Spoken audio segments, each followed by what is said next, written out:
the river Wye ran brown with autumn silk when Thomas Bridger first saw the boy. It was a Tuesday, the feast of Saint Crispin, not yet come, and Thomas had risen before the cock's crow as was his custom, pulling on his wool tunic and his leather boots, with the cracked left heel, and walking the 12 paces from his gatehouse door to the centre of the stone bridge, to check for damage after the night's rain. He did this every morning. He had done it every morning for 19 years, since his father died and left him the keepership. The boy was crouched beneath the eastern arch, pressed flat against the mossy stonework where the bank jutted out above the waterline. He was perhaps 12 years old, perhaps less, thin as a reed and pale as candlegrease, wearing the remnant of what had once been a decent woolen surcoat, now torn at the shoulder and dark with old blood that was not, Thomas could see, the boy's own. Thomas stood on the bridge above him and said nothing for a moment. He was a patient man. "Come up from there," he said, at last, not unkindly. "The bank is treacherous after rain. I've pulled 3 men out of that river, and buried 2 of them." The boy did not move. His eyes, wide and dark, tracked Thomas from below. "I'll not give you to anyone," Thomas said. "Come up." The boy's name, when he eventually gave it, was Edmund. He gave the name carefully, as a man gives money he cannot spare, watching Thomas's face for some flicker of recognition. Thomas gave him none, because he had none to give. Edmund was a common name. He fed the boy bread and a bowl of peas pottage and sat across the small table from him while he ate. The gatehouse was one room, low-ceilinged, smelling of tallow and damp stone and the chamomile Thomas hung from the rafters, because his mother had told him. It kept away the black mood that visited him in winter. "Where do you come from?" Thomas asked. "South," said the boy. "South is half the world," said Thomas. "Be more precise." The boy looked at him, weighing him again. Then he said, "From the road past Evesham." Thomas was quiet. He took up his own bread and ate it. Evesham. The battle had been fought in August, a month and more past. Simon de Montfort, Earl of Leicester, had died there, cut down with his son and his knights by the forces of Prince Edward. Thomas had heard it from a wool merchant crossing the bridge 3 days after, and then from a priest, and then from 2 soldiers who were cheerful about it, in a way that made Thomas uneasy. "Whose man was your father?" Thomas asked. The boy said, "Nothing. It doesn't matter now." Thomas said, "De Montfort is dead. His cause is finished. You're just a boy, eating pottage in a gatehouse. No one is looking for a boy." "They might be," said Edmund. He said it quietly, without drama, as a person states a practical fact. "Who?" Thomas asked. The boy looked at the door. Thomas understood. He got up and barred it, not because he was afraid, but because the boy needed to see the bar go across before he could continue breathing properly. The story came out in pieces over 2 days, because that was the only way the boy could tell it. His father had been a steward to one of de Montfort's lesser knights, a man called Robert of Inkbarrow,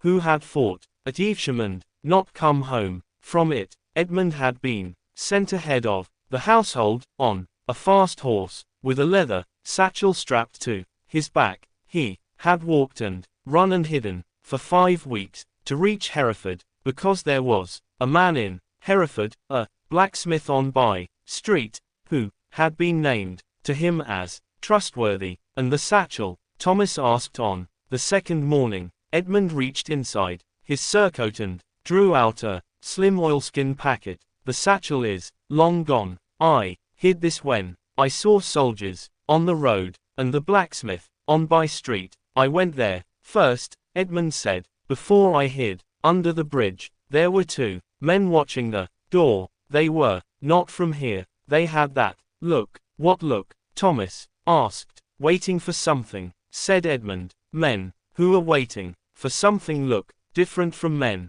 who are just standing. Thomas thought that this was astute for a boy of 12, and said so. Edmund almost smiled. It was the closest he came to it. On the third day, a man came to the bridge on a grey horse. He wore no livery, but he wore a sword, and he wore it comfortably, which told Thomas something. He stopped at the toll gate and paid his penny without complaint. Good keeper, said the man on the horse. He had a mild face and pleasant manners. Have you seen a boy come through? Young, dark-haired, thin, probably looks half-starved. Many boys come through the bridge, Thomas said. It's the only crossing for 12 miles. This one would have come from the south. I see a great many travelers, Thomas said. I don't make it my business to remember boys. The man looked at him for a moment. He may have something that belongs to my lord. Documents, letters, nothing that concerns a bridge keeper. Nothing that concerns me, Thomas agreed pleasantly. No, I've not seen your boy. Good day to you, sir. The man rode on. Thomas watched him go, then walked back to the gatehouse, where Edmund was sitting on the floor behind the bed, with his knees drawn up to his chest. He'll come back, Edmund said. Probably, said Thomas. Eat your bread. That night, Thomas sat on his stool by the small fire and thought carefully about his situation. He thought about it the way he thought about a damaged stone in the bridge, practically, without sentiment, looking for the weak points. What he knew was this: the boy had come to him because there was nowhere else. The bridge had been the last shelter available,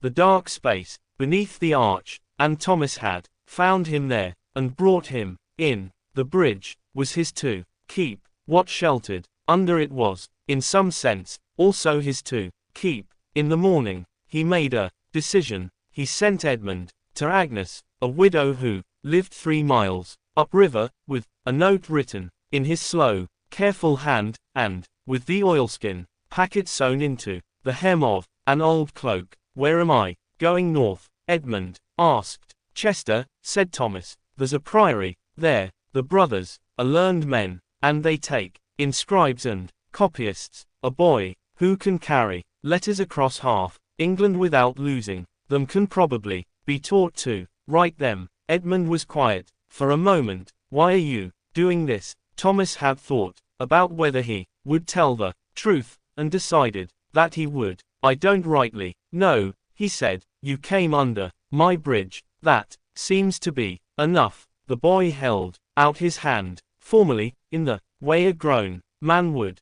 Thomas shook it. The grey-eyed man came back the following morning. He brought a companion, this time, a broader man with a scarred chin, and they both dismounted at the toll gate. 2 pennies, said Thomas. We're not crossing, said the grey-eyed man. We're looking for the boy. You're welcome to look, said Thomas. There's my house, there's my bridge. You'll need a different toll for the house, let's say 6pence, as it's private property. They paid the 6pence. They looked inside. They found nothing but a gatehouse of exemplary tidiness, a crucifix, and a clay pot of river water on the window ledge. They rode away without thanking him for his hospitality. Thomas watched them go. Then he went back inside, sat on his stool, and allowed himself a small, quiet feeling that was not quite pride and not quite satisfaction, but was somewhere in the country between them. He thought about the boy moving north along the river in the cold early morning, the oilskin packet against his skin, Agnes's good cloak on his shoulders. He thought about Chester and the priory and the patient brothers who taught boys to write. Thomas Bridger intended to hold. He never learned what was in the packet. He heard nothing more of Edmund of Inkbarrow, and after a year or 2 he stopped expecting to. The bridge stood, as It had stood before him and would stand long after, its stones, cold and patient, in the river, carrying the weight of the world across the water. It was enough. It had always been enough. Here ends the tale of Thomas Bridger, keeper of Hereford Bridge, in the year of our Lord 1265.